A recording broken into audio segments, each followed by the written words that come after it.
Ce qui fait que ça faisait travailler énormément de gens. C'est quelque chose qui était... Il n'y avait pas énormément de personnes qui arrivaient à l'Aneto, mais ne serait-ce que pour en réaliser une partie, ça faisait quand même pas mal... L'itinéraire était quand même pas mal fréquenté. On arrive au port de Vénasque. Après, voilà, donc le chemin ou la route, comme on veut, du port de Vénasque, était à l'époque bien entretenue. Ah, de toute façon, elle a toujours été entretenue. La route du port de Vénasque, c'est quand même quelque chose d'essentiel. Il faut imaginer que c'est quelque chose qui est aménagé dès le XIVe siècle. On en a des traces pour éviter de passer par le port de la Glaire, qui était lui rançonné par les hospitaliers de Saint-Jean en bas à juin. Donc l'Hospice de France a été créé par rapport au port de Vénasque et à son utilisation. On le trouve cartographié, l'Hospice de France avec l'Hospice de Vénasque, on les trouve cartographiés au XVIe siècle par Spanocchi. C'était quand même juste avant au moment plutôt des guerres de religion en France. C'était important parce que Philippe II pensait que le seul point, il se trouvait que le port de Vénasque se trouvait en fait en plein milieu, et le Val d'Aran se trouvait en plein milieu entre deux fiefs protestants, parce qu'il craignait en Espagne de se faire envahir par les Huguenots après, que ça ne contamine la population espagnole. Voilà. Et donc en fait, le seul point d'ouverture qu'il y avait entre deux fiefs qui étaient sur Foix-Béarn, je veux dire la région de Foix, et sur le Béarn de l'autre côté, c'était deux fiefs protestants, et au milieu il y avait un point de faiblesse, c'était le Val d'Aran et le secteur de Luchon. Et donc c'est quelque chose que Philippe II, roi d'Espagne, avait fait cartographier par Spanocchi, un cartographe italien, enfin un ingénieur italien, et il avait fait cartographier toute cette partie-là, et on retrouve les traces donc à cette époque-là, vers 1594, on retrouve les traces sur les cartes là, de ce passage et de cette route, et vraiment il spécifie que c'était quelque chose qui était connu, et qui était tellement connu que dès le début du XVIe, quand on a réécrit les passeries, on mentionne justement ces passages dans la haute chaîne, qui était le port de Vénasque. C'était un passage essentiel. C'est du commerce entre le nord et le sud. Dans les passeries qu'il pouvait y avoir, les troupeaux pouvaient passer par là. Ouais. Ils pouvaient aussi, ouais. Il y avait, sachant que pour les troupeaux, on optait un petit peu plus vers le port de la Picade et le haut de Roumingau et tout ça, parce qu'il y avait des accords de pâturage. Donc ça pouvait passer un petit peu plus par là. Mais il faut savoir qu'il faut réaliser sur le plan rationnel, en fait, quand on veut avoir des échanges dans nos montagnes, qu'est-ce qui va se faire? C'est pas de l'est à l'ouest qu'on va échanger, on cultive les mêmes choses, on a les mêmes choses, on a les mêmes problèmes et on a les mêmes avantages. Et ça va se faire entre les deux versants, qui sont le versant sud et le versant nord. Donc en général, c'était vraiment quelque chose un axe très très fréquenté. Donc, et ce port de Vénasque, il a été creusé pour... il a été aménagé. Certainement, la brèche devait exister. Ouais, on va pas creuser une brèche. La brèche devait exister, il a été aménagé. Moi, j'imagine qu'ils ont fait des murs de pierre, qu'ils ont enlevé un peu ils ont taillé un peu la pierre sur le côté pour pouvoir faire l'assise du chemin. Et puis voilà, ça devait pouvoir se passer. Mais bon. D'accord. À l'époque, il y avait une grande pancarte. Comment ça se fait qu'elle n'existe plus? Moi, je m'en souviens quand j'étais petit, il y avait quelque chose pour délimiter... En haut pour Vénasque. Bon après, il y a eu plusieurs tentatives de mettre des choses. Il y avait la pancarte Cabellut aussi. Il y a eu pas mal de signalétiques. Il y a même une croix au-dessus qui est encore on la trouve représentée dans certaines lithographies. Alors soit elle est représentée à droite, soit elle est représentée à gauche. On ne sait pas trop en fait où elle devait se trouver. Bon, il y a eu pas mal de choses. Cabellut, il y avait en contrebas du port de Vénasque un vieux bâtiment des mines, puisque les Espagnols avaient exploité les mines au flanc du pic de la mine justement. Et l'un de ces bâtiments avait été récupéré par un natif de Vénasque, Francisco Cabellut, qui en avait fait un petit hôtel, une petite auberge, c'était pas très grand. Voilà. Et en même temps, il avait reçu l'autorisation d'utiliser ça et d'exploiter en tant qu'auberge, parce qu'en plus de ça, il avait entretenu le chemin qui montait aux sauvegardes. Ah, d'accord. Donc il y avait la pancarte, comme quoi quand on montait aux sauvegardes, il fallait s'acquitter d'un péage à monsieur Francisco Cabellut pour pouvoir... alors ça a coûté tant, bon... Alors il y a des pancartes comme ça, il y en a eu, la borne frontière, et là dernièrement quand on a réalisé le chemin, ce qu'on appelle la route 3404, là, qui date il y a une dizaine d'années, cette route-là, ce chemin de randonnée, en fait, on a fait apposer une autre pierre en plein milieu du port de Vénasque pour signaler qu'on passait d'un côté à l'autre et que ce chemin était utilisé de façon ancestrale. Ouais, d'accord. Combien pouvait-il y avoir de guides à cheval pour monter au port de Vénasque? Alors, bon, ça dépend des époques, mais là où il y en a eu le plus. Alors, c'est assez compliqué de les comptabiliser. Pourquoi? Parce qu'en fait, ils n'étaient pas guides de métier. Il y avait très peu de gens qui se réclamaient être guides. Du reste, leur profession. C'est-à-dire qu'en hiver, on pouvait faire autre chose que guide, ça c'est sûr. C'était pas leur activité principale, certes. Et donc, quand on les cherche sur des actes d'état civil ou autre, ils sont cultivateurs. L'autre, un exemple, Pierrine Barrault. Qui avait été surnommé Barreau de la Maladette, il était menuisier par exemple. Donc ces gens-là, il y en avait très peu. Contemporains exerçant dans le même moment, on peut imaginer qu'il devait y avoir quand même une bonne trentaine de guides à pied, à peu près, et un petit peu plus en guide à cheval, puisqu'il y avait les guides à cheval et les voituriers. Puis il y en avait qui s'étaient un petit peu fixés pour une balade ou deux, ou voilà, ils n'étaient pas à 100%. Les voituriers un petit peu plus, parce que c'était du transport qu'ils pouvaient faire, ils pouvaient transporter après des marchandises et autres. Donc le voiturier c'était quoi exactement? Et ils avaient un costume tout à fait différent, les trois, hein, c'est-à-dire le voiturier lui conduisait les voitures à cheval quand ça a été possible. Alors les voitures à cheval c'est quoi? C'est la petite berline que l'on imagine avec deux chevaux. Avec deux chevaux tirés. C'est quelque chose qui est resté très longtemps pour ramener les voyageurs qui sortaient à la gare et qu'on amenait en ville après. Donc ça c'était les voituriers. Et ils avaient un béret à pompons avec un costume qui a été fixé à l'époque par l'ESAT qui a voulu mettre une réglementation. C'est lui qui a initié ça dans les années 1860. Donc les voituriers avaient le même costume que les guides à pied ou que les guides à cheval, mais c'était la couleur du pompon qui les différait. Les uns avaient le pompon rouge, les autres le pompon blanc et les autres le pompon bleu. Comme ça au moins on savait lesquels. Bon, on imagine quand même qu'un guide sur la voiture à cheval, c'était pas le guide à pied, quoi. Non, je comprends. Il fallait la couleur du pompon. Non, je comprends. Et pour revenir dans les choses beaucoup plus actuelles, est-ce qu'on pourrait les remettre, ces guides à cheval, pour monter au port de Vénasque? Là, actuellement, avec des aménagements, est-ce que ça serait quelque chose que l'on pourrait faire pour attirer de la clientèle, tout simplement? Je ne sais pas si ça fonctionnerait. Ouais, d'abord il y aurait des gros travaux à faire sur le chemin parce que le chemin est foutu le cas à pas mal d'endroits. Un entretien qui est un peu juste pour les chevaux, il faut que ça soit entretenu régulièrement. D'accord.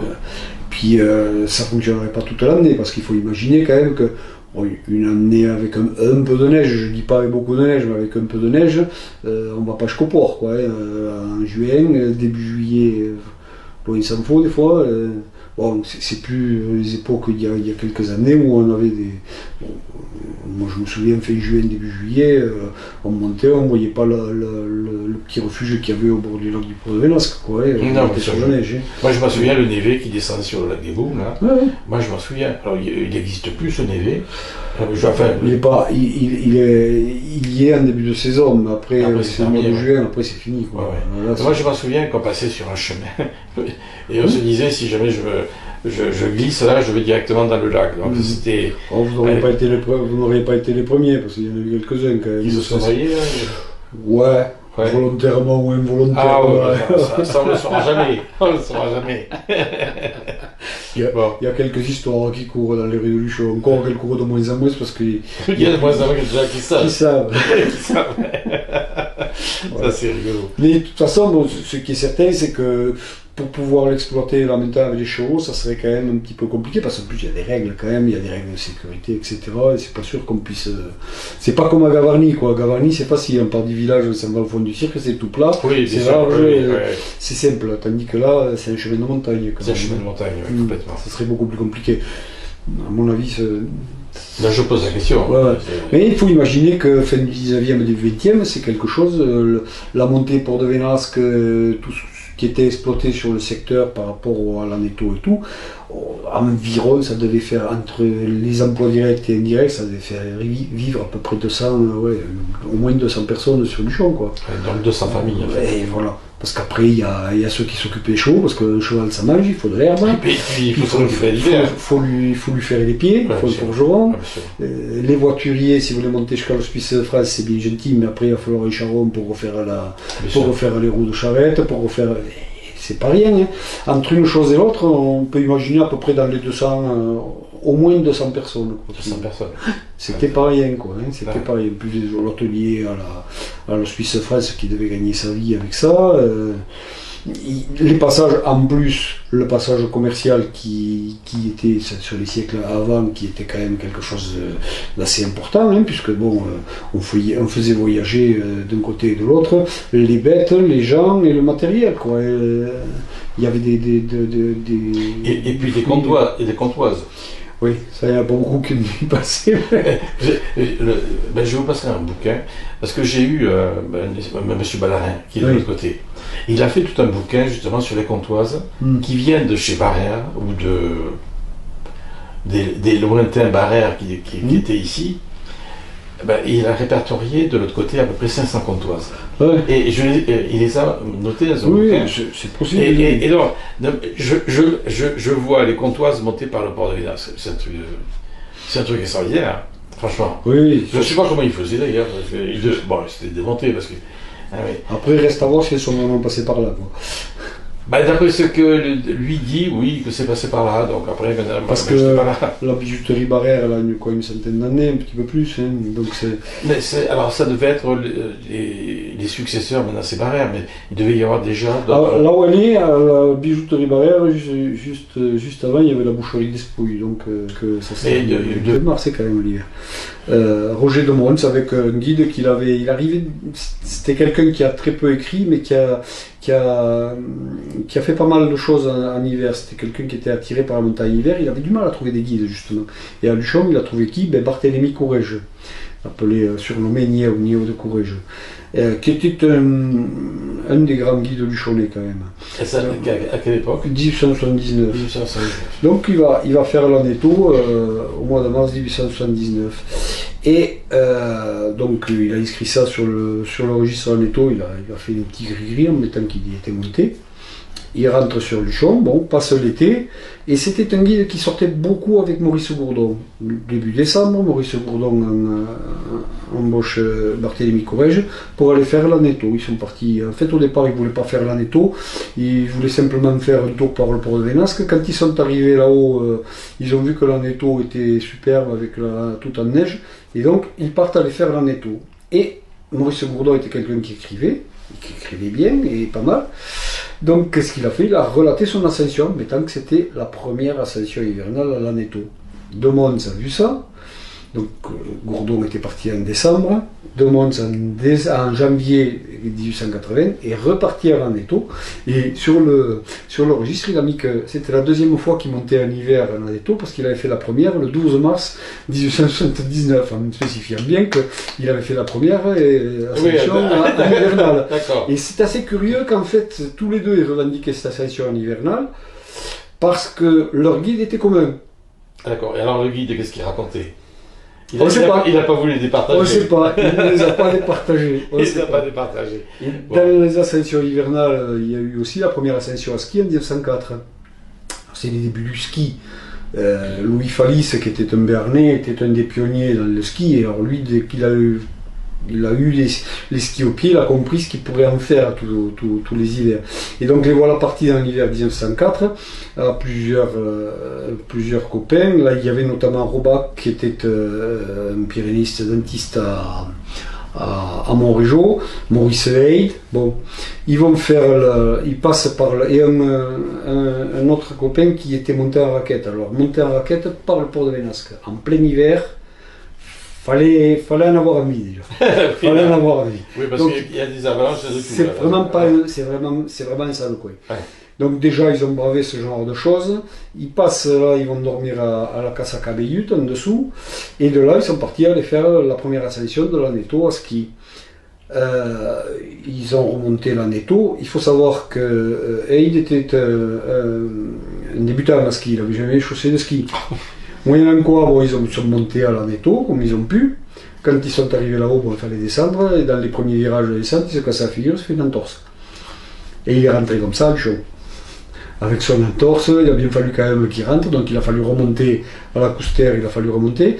Alors apparemment, la Couster, la partie sous la cabane à Cavillute était déneigée, ce qui arrive souvent, c'est un flanc sud très exposé. Oui, d'accord. Ça devait être déneigé, donc il est remonté certainement à pied avec les skis sur le dos dans la Couster avec une entorse.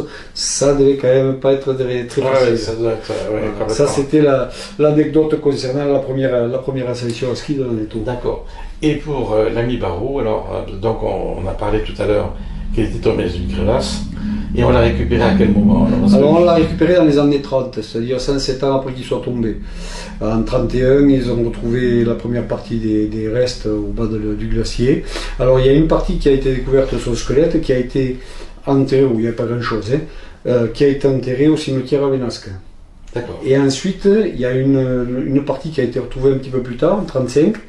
Et ça, cette partie, elle est venue ici sur Luchon. Alors, il a exposé son numérus, il y avait quelques non-os, et puis il y avait le couteau, des restes de savareuse, je crois, ces bandes de moléculaires. Il a été broyé.